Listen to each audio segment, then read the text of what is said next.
Welcome to the Ramayan, Stories of Dharm and Devotion.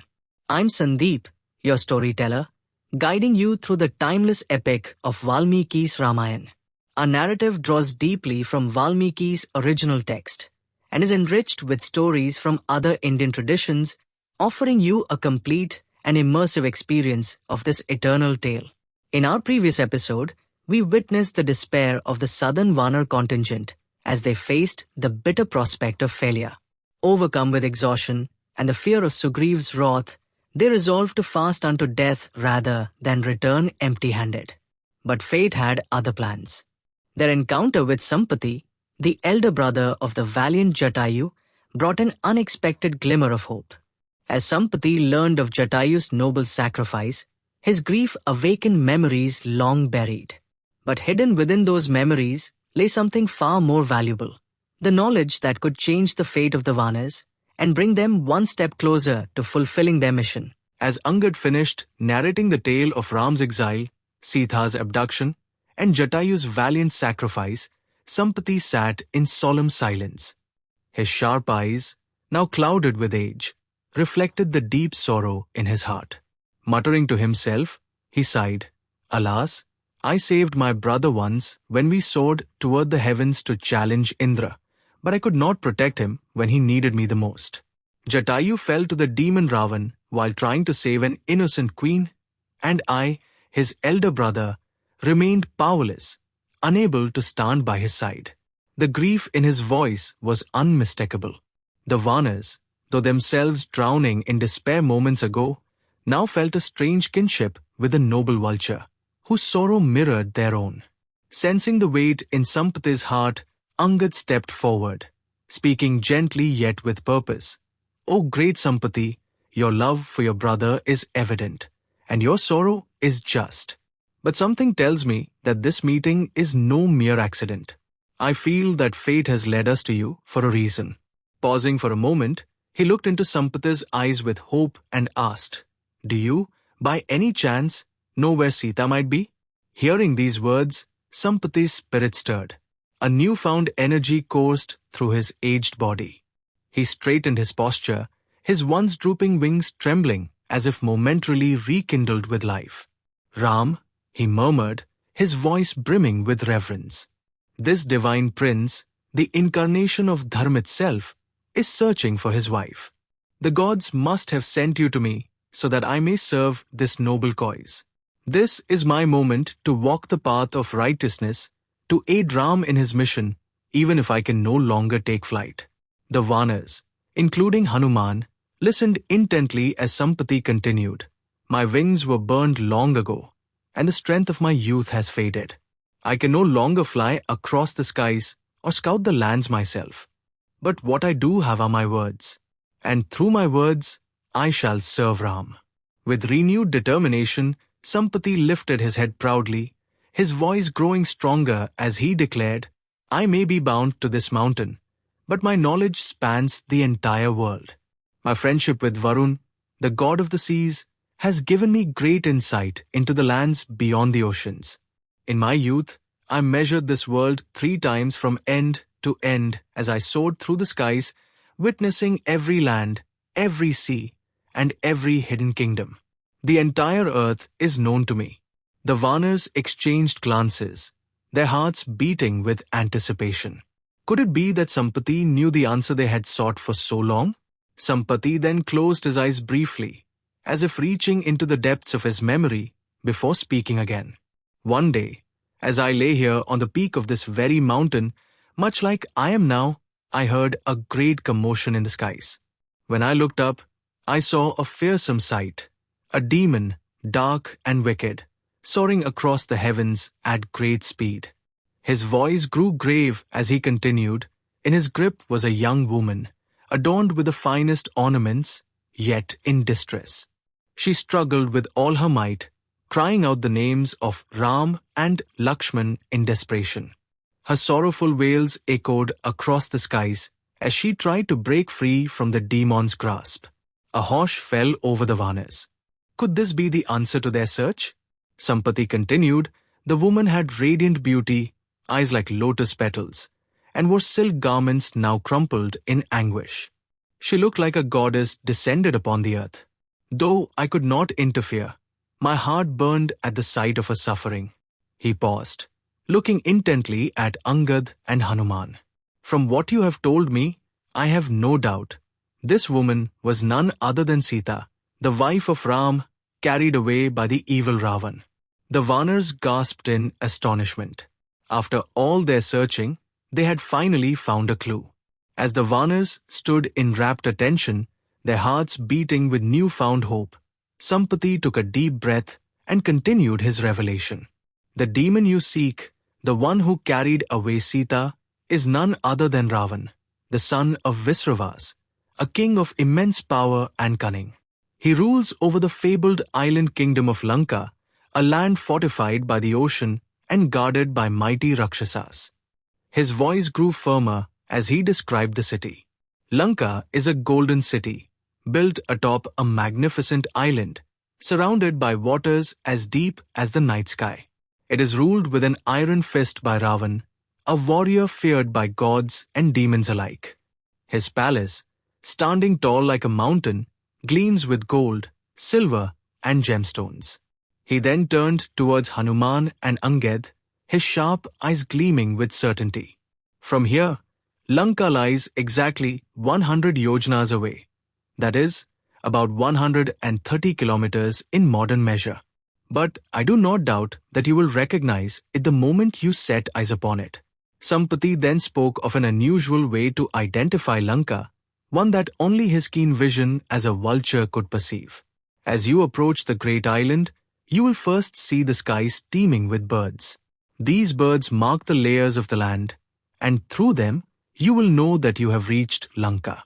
The Vanars listened in fascination as Sampati described the aerial view of Lanka. Sampati described, on the first plane, you will see sparrows and grain-feeding birds flitting across the lower lands where fields of grain flourish.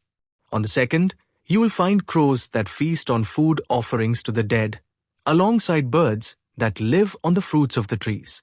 On the third, cocks, cranes, and cronchas move in flocks, filling the skies with their sharp cries. On the fourth, hawks and falcons ride the winds, their wings slicing through the air. On the fifth, mighty vultures soar, scanning the land for prey. Beyond this, in the sixth region, birds that belong to my own kind, powerful vultures, long-living and wise, can be seen. And finally, in the seventh plane, you will glimpse the descendants of Garuda himself, eagles of divine origin, guardians of the skies. These layers of birds will guide your vision to Lanka. Sampati concluded, "You will know it when you see it." The Vanars marveled at his knowledge, but before they could speak, Sampati lifted his head and gazed toward the horizon. His old yet powerful eyes, sharpened by lifetime disguise, narrowed as he looked far beyond what ordinary beings could see. "I can already see Lanka from here," he declared, his voice unwavering. "You may not see it yet, but I do. My clan has been blessed with a gift of incredible sight, and I have retained this power despite my age. By the strength of food and by the nature of our being, we vultures can see farther than any other creature. From this very cliff, my eyes can stretch beyond 100 yojanas." He turned back to Hanuman and the Vanars, his sharp beak glinting in the sunlight. "Trust my words, Lanka is there, waiting. Sita is there, waiting." A ripple of excitement coursed through the Vanars. Their despair had turned into determination. For the first time since they had embarked on this quest, they had a clear direction. Sita was alive, and she was in Lanka. As the Vanars stood in awe at Sampati's revelations, Jambavan, the wisest among them and the great king of the bears, rose to speak. His deep, resonant voice carried the weight of experience and wisdom. He asked, "O Sampati, you have told us that Sita was carried away to Lanka. But can you see her now? Is she still there? And tell me, who in this world is unaware of Ram's arrows and the destruction his unmatched skill can bring? Who does not tremble at the wrath of Lakshman, who wields his bow with divine fury? If Raavan indeed took Sita, Does he truly believe he can escape Ram's justice? Hearing Jambavan's words, the Vanars grew more excited. Their hope, which had been on the verge of dying, now burned brightly. Sampati, seeing the eagerness in their faces, nodded and continued his revelation. Sampati cleared his throat and spoke. The day I first heard the cries of a woman being carried away, I was lying here on this mountain, helpless. But my son, Supershav, who has cared for me all these years, was out hunting that day. My wings were burnt long ago, and I could no longer fly, but my son remained devoted to me. He not only brought me food, but also kept me informed about the world beyond my reach. Every day, he would describe what he had seen, who was traveling the skies, what creatures roamed the forests, and where he found his prey. On that very day, when I heard the sorrowful cries of a woman being carried away by Raavan, my son returned and spoke of what he had seen. Sampati paused for a moment, his sharp eyes reflecting the memory of his son's words, and said, Supershav told me that while he was scanning the land for food, he noticed a towering, dark-skinned figure soaring through the skies. This man was powerful, his form radiating strength and arrogance, and in his grasp was a lady draped in golden silk, weeping bitterly, calling out the names of Ram and Lakshman. At first, my son saw only prey before him. He thought this might be an opportunity for a great hunt. But as he prepared to strike, the dark-skinned man noticed him and spoke in a voice that echoed across the heavens. The man commanded, "Step aside, vulture, and do not block my path. I have no time for delays today.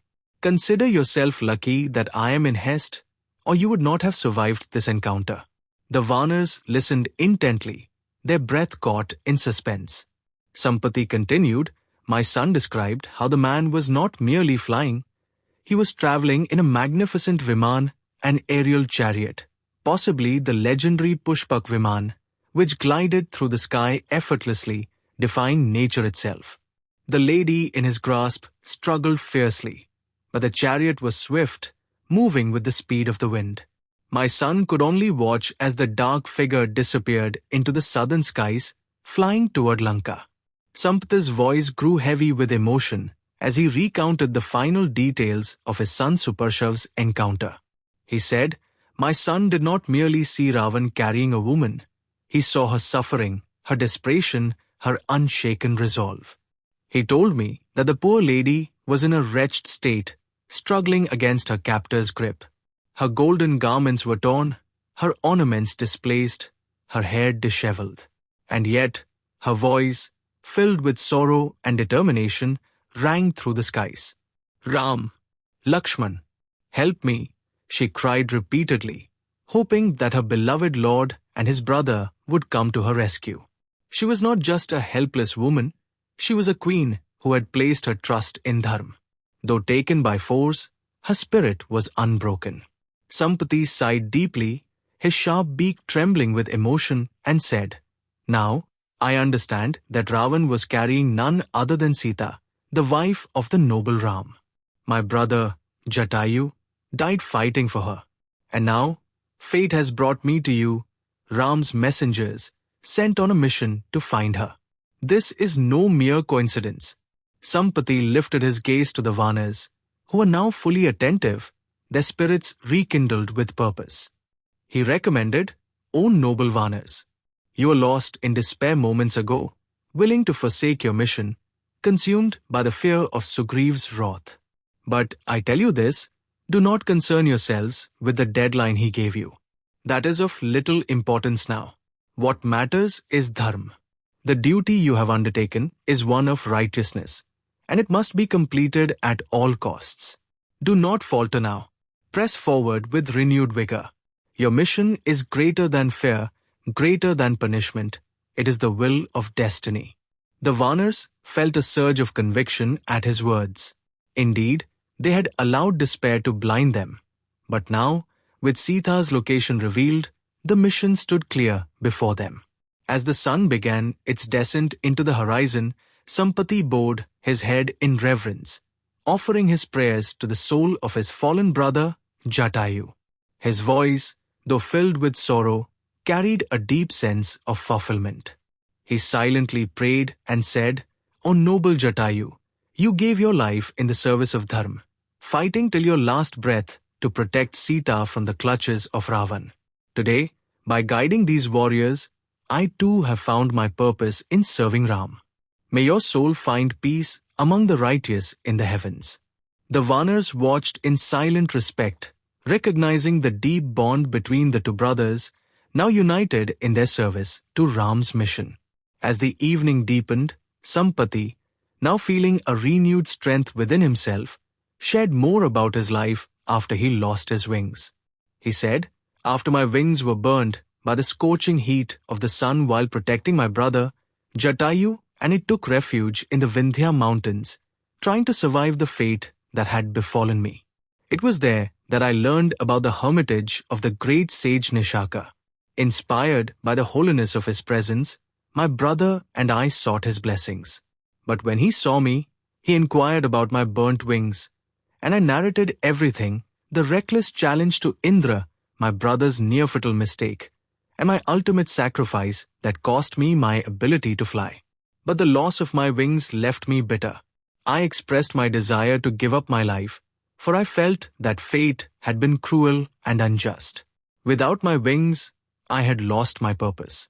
The Vanars listened with bated breath as Sampati continued. Sampati's voice softened as he recalled the words of sage Nishaka, words that had stayed with him through the long years of waiting. He said, "The sage listened to my sorrow with great patience. But instead of offering mere consolation, he spoke with wisdom that shook my very soul. He told us, 'Sampati, you and your brother were not born for an ordinary life. Your existence is tied to a greater purpose, one that transcends personal suffering. Both you and Jatayu have a role to play in the grand scheme of Dharm. Jatayu's path will be one of sacrifice, to fight for Ram's cause with valor and lay down his life in service of righteousness. And your path, Sampati, is different. While Jatayu will fight, you will guide. You will be the one to provide the vital knowledge that will turn despair into hope. When the time comes, you will help Ram's allies find the path to Sita. That moment will mark the fulfillment of your purpose. And when you complete this sacred task, Sampati, the two things you have longed for, the return of your wings and the freedom to leave this world at will, shall both be granted to you." Sampati paused, looking toward the sky, his heart swelling with both pride and gratitude. "Now, I understand. Jatayu fulfilled his destiny with honor, and now my time has come. I, too, have served Ram, and in doing so, my life has regained its meaning." As he finished speaking, his wings stretched to their full might, as though the very forces of fate had breathed life into him once more. His time of waiting was over. He had fulfilled his purpose, just as Jatayu had before him. Sampati looked at the Vanars, his voice filled with awe. He continued, "When my son, Suparshav, told me about the demon Raavan carrying a woman, I scolded him for failing to stand for what was right. In that moment, I felt some of my lost strength return. And now, as I have spoken to you, revealing all that I have seen, something miraculous is happening. I feel my energy returning, and my wings, they are growing back." A sudden hush fell over the Vanars as they watched in astonishment. Before their very eyes, Sampati's charred wings, once nothing but remnants of his past glory, began to regain their full might. His body, once weighed down by old age, now stood tall and powerful. With a powerful surge of energy, Sampati flapped his newly restored wings, rising effortlessly into the air. Hovering high above the mountain's peak, Sampati scanned the skies with his keen vision. His sharp eyes searched for the best aerial path toward Lanka, ensuring that the Vanars knew exactly what lay ahead. He turned to Hanuman, Angad, and Jambavan, speaking in a voice that was now strong and unwavering. "You now know where Sita is. Your mission is clear, but the path ahead is treacherous. The great ocean stands between you and Lanka. One of you must cross it. The forces of Raavan are many, and his city is guarded by powerful Rakshasas. But do not despair, Ram's cause is just, and Dharm will always triumph. I have given you all I know. Now, it is up to you to complete what fate has set before you.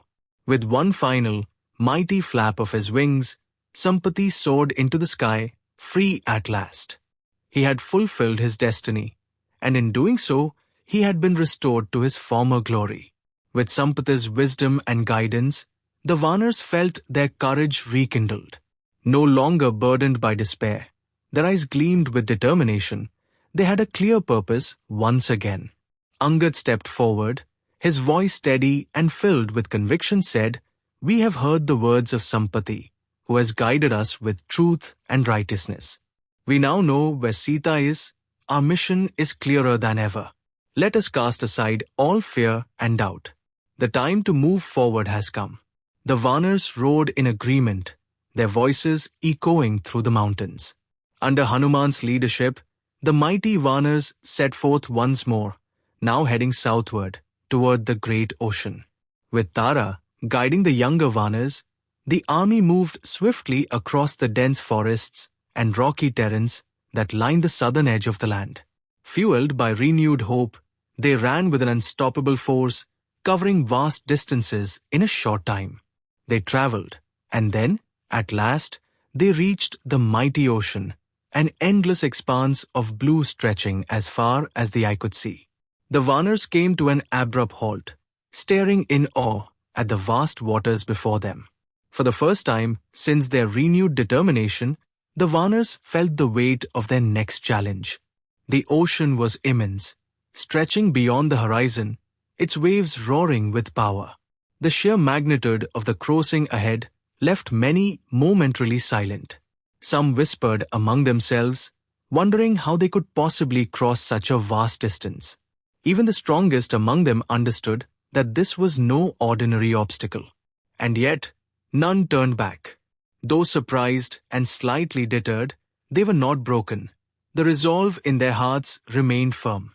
Seeing the hesitation in his companions, Angad stepped forward once again, raising his voice above the crashing waves. He said, "This is not the time to be discouraged.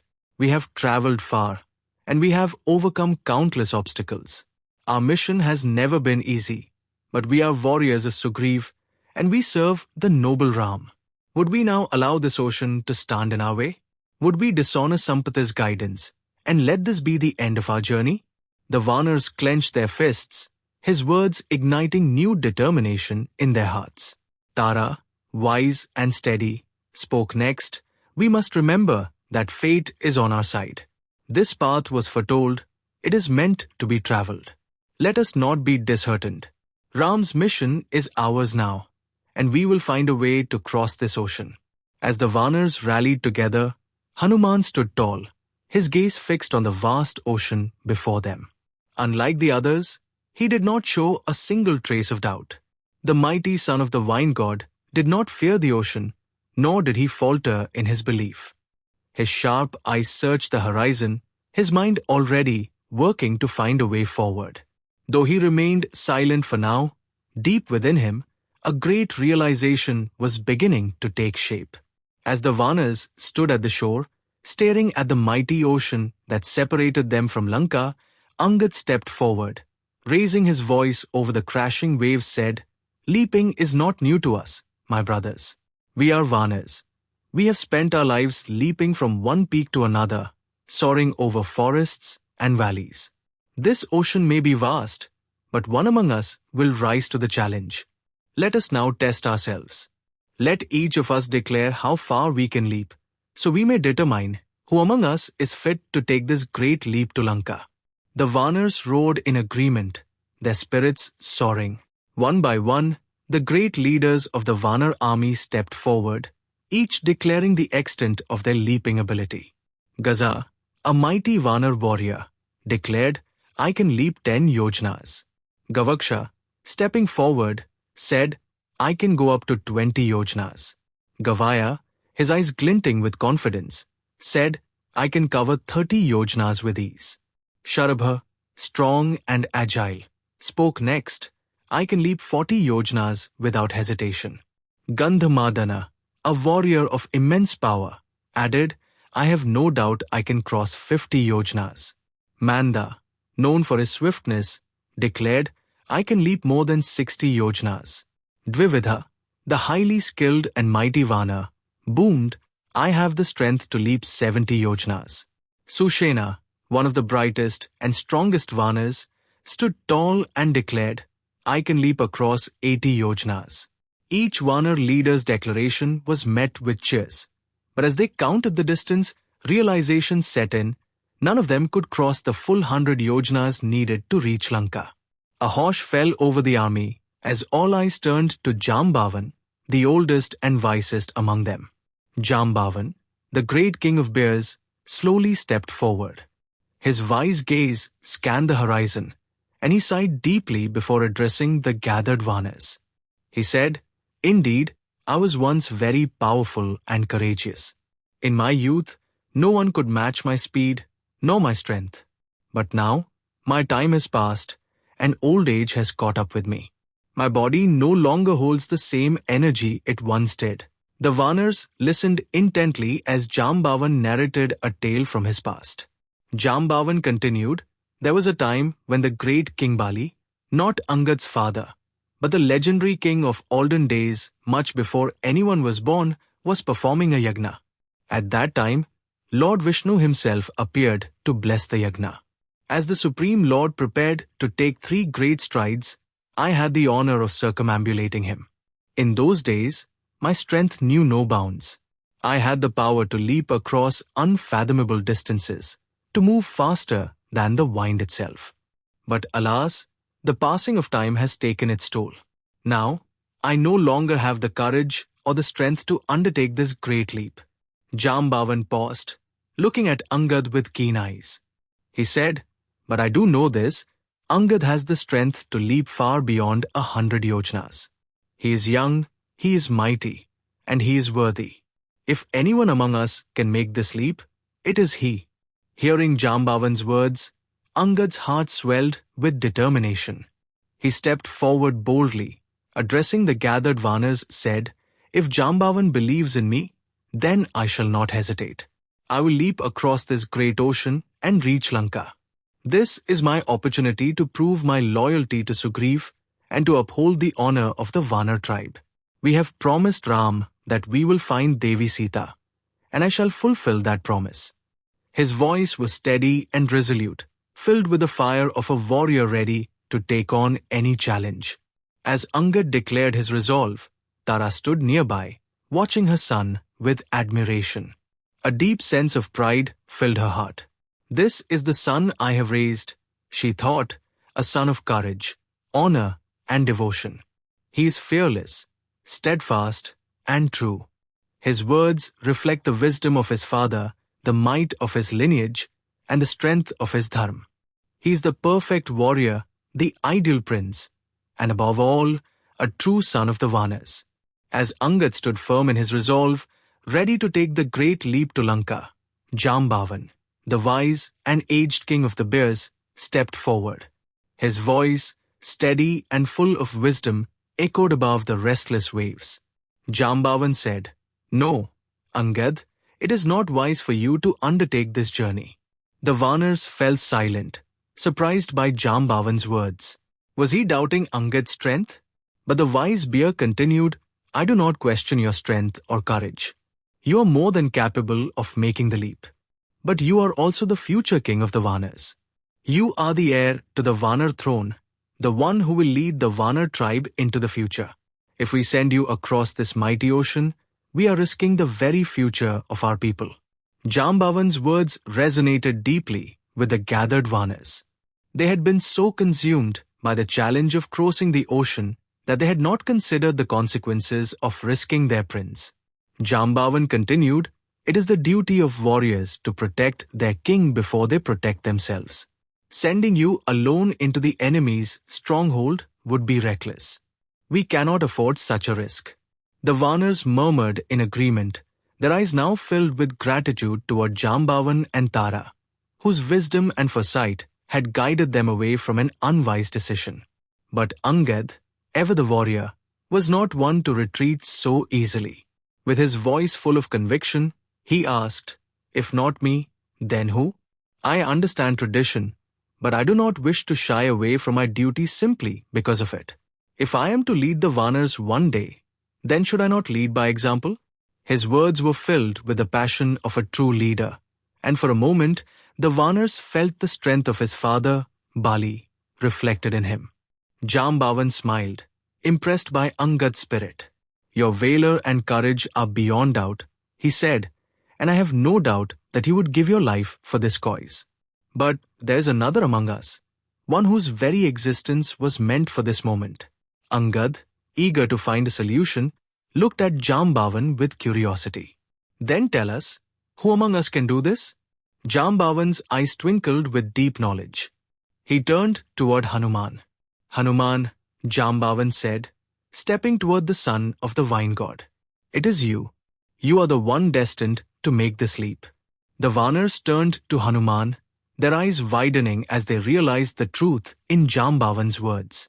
Hanuman had always been mighty, but was he truly the one to achieve this impossible feat? Jambavan smiled knowingly and said, "You do not remember your strength, my dear Hanuman. But I do." He then narrated the story of Hanuman's childhood, the story of his unmatched strength, his heroics as a child, and the divine boons he had received from the gods themselves. "You are not an ordinary Vanar, Hanuman," Jambavan continued. "When you were a child, you mistook the sun for a ripe fruit and leaped into the sky to seize it. The gods watched in awe as you soared higher and higher, your strength greater than anything they had ever seen. Indra, in fear of your power, struck you down with his thunderbolt. But your father, Vayu, the wind god, became furious and withdrew all air from the universe. The gods, realizing their mistake, bestowed upon you many divine boons.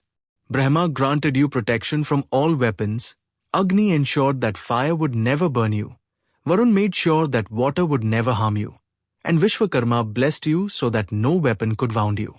But these same gods, fearing your unchecked power, placed a spell upon you, making you forget your immense strength until the moment came when it was truly needed."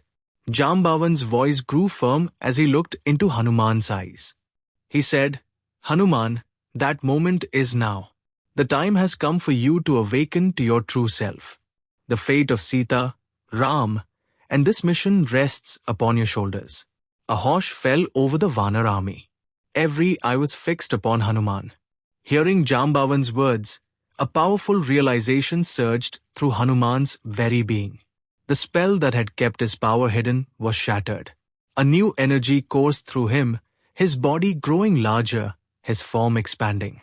His golden fur gleamed in the sunlight, his muscles swelled, and his eyes burned with divine fire. The Vanars watched in amazement as Hanuman transformed before them, no longer just their companion, but a warrior blessed by the gods themselves. Hanuman, son of the vine god, now stood before them in his full power, ready to take the greatest leap in history. The moment has arrived. Jambavan's wisdom has awakened Hanuman's true self. His strength, hidden for so long, now stands revealed. Now, he stands at the edge of the vast ocean, ready to do what no one else can, leap across the 100 yojnas to Lanka. The fate of the mission rests upon Hanuman's mighty shoulders. With this momentous episode, we reach the end of Kishkindha Kanda, the chapter that has taken us through an extraordinary journey of alliances, loyalty, redemption, and unwavering determination. In our next episode, we will reflect upon Kishkindha Kanda as a whole, summarizing its key events and the lessons it holds, before we step into the next great chapter of this epic Sundara Kanda. It is here that our story will take a magnificent turn as Hanuman embarks on his legendary journey to Lanka, uncovering truths and performing feats that will be remembered for eternity. Join me in the next episode of the Ramayan Stories of Dharm and Devotion, as we bring Kishkindha Kanda to a close and prepare to enter the most captivating and inspiring section of the Ramayan, Sundara Kanda. Share this podcast with your loved ones and let the timeless lessons of the Ramayan inspire your journey. Though the details of this ancient tale may vary across traditions, its essence reminds us of the enduring power of compassion, courage, and hope in the face of adversity. Until next time, may the light of Dharm illuminate your path and fill your heart with peace.